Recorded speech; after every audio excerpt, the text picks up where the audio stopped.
Laras diperkenalkan dengan pria yang menikahi ibunya. Panggil dia ayah, ya, nak, ibunya berkata dengan suara menenangkan. Laras mencoba menerima, berharap mendapat cinta keluarga utuh. Apa dia benar-benar bisa menggantikan ayahku? Laras bertanya dengan nada penasaran. Laras membuka halaman demi halaman, mengenang masa-masa lalu dengan ayah kandungnya. Laras, aku tahu ini sulit. Aku di sini untukmu, ucap ayah tiri dengan lembut. Dia tersenyum ke arah Laras, berharap memperkuat hubungan baru mereka. Terima kasih. Aku tahu ini tidak mudah untuk kita semua, kata Laras dengan hati-hati. Hari demi hari, mereka belajar saling memahami dan merangkul perbedaan. Kita bisa melaluinya bersama. Kita adalah keluarga, ibunya memberi dukungan. Dan aku berjanji akan selalu ada di sini untuk kalian berdua, janji ayah tiri dengan tulus. Sepertinya kita sedang menulis bab-bab baru dalam hidup kita. Dan hal itu pun terjadi. Awalnya pelukan, lalu usapan. Laras mulai takut. Tapi siapa yang percaya kalau ia hanya anak tiri? Ayah nggak sengaja kok, ayah bilang dengan suara menenangkan. Katanya sambil tersenyum yang membuat tubuhku menggigil. Di kamarnya sendiri, Laras mencoba mengerti apa yang terjadi. Perasaannya bercampur aduk antara kebingungan dan takut. Laras, kamu kelihatan lesu. Ada apa?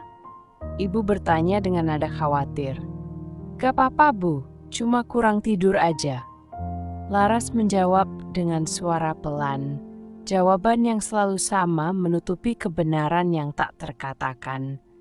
Kalau ada apa-apa, ceritain ke ibu ya, ibu berkata dengan lembut. Dan lagi, Laras mengangguk, masih menahan berat yang tak ingin ia bagi. Dia berjalan sendiri mencari kedamaian di tengah keramaian. Semoga suatu hari ia bisa bicara tanpa rasa takut. Laras menangis dan memberanikan diri cerita pada ibunya. Ibu, aku harus memberitahumu sesuatu yang penting. Laras berkata dengan suara bergetar, tapi jawaban sang ibu menghancurkan segalanya. Jangan ngada-ngada, itu suami ibu. Sang ibu menjawab dengan nada yang meremehkan. Diam ibunya lebih menyakitkan dari perlakuan bapaknya. Laras merenung dengan hati yang hancur, sendirian dan tak yakin dengan langkah berikutnya. Bagaimana aku bisa terus seperti ini? Aku butuh kekuatan, katanya dengan putus asa. Mengingat masa kecil yang penuh tawa, Laras bertanya-tanya kemana semuanya menghilang. Tidak boleh begini, aku harus berubah untuk diriku sendiri, ia berkata dengan tekad. Keputusan terukir dalam hatinya. Laras membulatkan tekad untuk menghadapi hidup dengan berani. Laras mulai sering membolos. Lebih betah di sekolah, di perpustakaan, bahkan di jalan. Rumah tak lagi tempat pulang. Rumah berubah jadi tempat paling menakutkan. Setiap pintu malam itu terbuka, aku hanya bisa berdoa supaya dia nggak masuk kamarku. Pagi selalu memberiku harapan baru walau singkat. Semoga hari ini lebih baik dari kemarin. Di sekolah, aku bisa sejenak melupakan semuanya, tenggelam dalam hiruk-pikuk dan canda tawa. Di kelas seni, aku menemukan kedamaian dalam setiap sapuan kuas. Laras, itu lukisan yang indah. Ada makna khusus di balik warnanya. Warnanya adalah refleksi harapanku, Bu. Sesuatu yang cerah untuk masa depan yang lebih baik. Matahari terbenam selalu membuatku merasa semuanya akan baik-baik saja. Dia tahu malam akan datang lagi, namun setiap langkah dan cahaya memberi kekuatan baru untuk menghadapi harinya.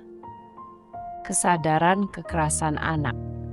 Kalau kamu cerita ke siapa-siapa, kamu yang malu, Ayah Tiri mengancam. Laras merasa tubuhnya kotor, jiwanya retak. Tapi jauh dalam hatinya ada suara kecil. Aku nggak salah, aku cuma anak, aku pantas dilindungi. Laras berkata tegas dan penuh harapan. Ibu, aku mau bicara tentang apa yang terjadi di rumah. Laras berani mengungkapkan. Laras, apa yang kamu mau ceritakan, Nak? Ibu menjawab dengan cemas.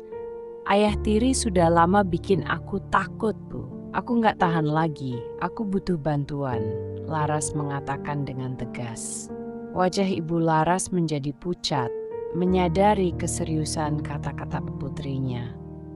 Bagus Laras, langkah awal selalu yang paling sulit. Kamu sudah berani bicara dan kita di sini siap membantumu. Terapis meyakinkan. Makasih, aku hanya ingin hidupku normal lagi. Laras terharu mengungkapkan. Laras merasa beban perlahan terangkat. Suatu malam Laras kabur. Ia mengadu ke guru BP di sekolah. Akhirnya ia dibawa ke rumah aman. Untuk pertama kali ia merasa dilihat sebagai manusia. Aku lelah jadi korban. Korban diam. Aku mau bicara, Laras berkata dengan tekad. Kamu aman di sini, Laras. Kami akan membantumu menemukan jalan baru. Staf pendukung meyakinkan. Apa yang kamu inginkan untuk masa depanmu, Laras? Tanya pekerja sosial dengan semangat. Aku ingin melanjutkan sekolah dan mungkin suatu hari membantu orang lain yang pernah mengalami hal yang sama dengan aku. Jawab Laras dengan harapan. Kita semua punya kekuatan untuk berubah dan membantu orang lain. Terima kasih sudah mendengarkan kisahku, Laras menguatkan. Terima kasih sudah berbagi, Laras. Kamu menginspirasi kami semua. Seorang anggota audiens berkata dengan rasa terima kasih. Seorang gadis muda yang gugup berkata, "Aku tahu bagaimana rasanya, Laras." Kasus Laras masuk ke pengadilan. Ayah tirinya menyangkal. Ibu kandungnya membela suaminya. Anak durhaka, dia memfitnah bapaknya sendiri. Ibu teriak dengan marah. Laras hanya menunduk, tapi air matanya bukan lagi tanda lemah. Itu tanda ia melawan. Hakim bertanya dengan netral, "Saudari Laras, apakah Anda ingin menyampaikan sesuatu?" Dengan tekad, Laras menjawab, "Ya, Yang Mulia. Saya hanya ingin kebenaran terungkap. Ini bukan tentang bantahan atau tuduhan, ini tentang keadilan yang perlu ditegakkan."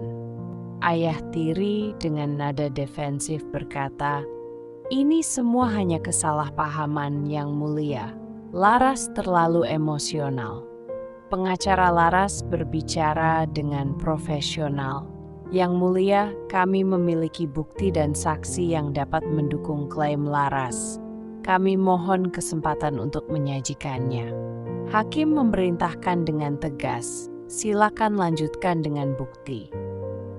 Pengacara Laras mengedepankan bukti, termasuk laporan medis. Setelah perjuangan panjang, bukti dan kesaksian menyelamatkan Laras. Ayah tirinya divonis bersalah. Ia menang, tapi rasa kehilangan sosok ibu masih membekas. "Ibu, semoga kau melihat ini dari sana. Aku berharap bisa membuatmu bangga." Laras merasakan kehadiran ibunya di setiap bunga yang mekar, setiap daun yang bergoyang. "Di tempat ini aku selalu bisa merasakan kedamaian, seolah ibuku ada di sampingku." "Hei Laras, kamu baik-baik saja? Aku bisa menemanimu jika mau." "Terima kasih. Aku hanya ingin menghabiskan waktu sebentar di sini." Teman Laras tersenyum mengerti dan meninggalkannya dengan kesunyian yang menenangkan. Saat mentari terbenam, Laras merasakan sebuah bab baru mulai terbuka dalam hidupnya. Siap menghadapi esok dengan keberanian. Laras mulai menulis buku. Ia menceritakan kisahnya. Ia keliling sekolah, komunitas, menyuarakan perlindungan bagi anak-anak korban kekerasan seksual. Tubuhku pernah dirampas, tapi hidupku tidak akan ikut direnggut. Kita semua adalah benteng bagi satu sama lain. Setiap usaha kita, sekecil apapun, sangat berarti. Apa yang membuatmu tetap begitu kuat, Laras? Ketika aku melihat harapan di mata setiap anak, aku tahu aku tidak sendirian dalam perjuangan ini. Laras menulis tidak hanya untuk dirinya, tetapi untuk mereka yang belum bisa bersuara. Kita mungkin merasa kecil di dunia yang luas ini, tetapi perubahan sejati dimulai dari hati yang teguh. Laras berkolaborasi dengan banyak pihak untuk menyebarkan kesadaran dan solusi. Tanpa dukungan kalian, aku takkan bisa melangkah sejauh ini. Mari kita teruskan langkah ini bersama-sama. Perjalanan ini terus berlanjut, dan harapan tidak akan pernah padam.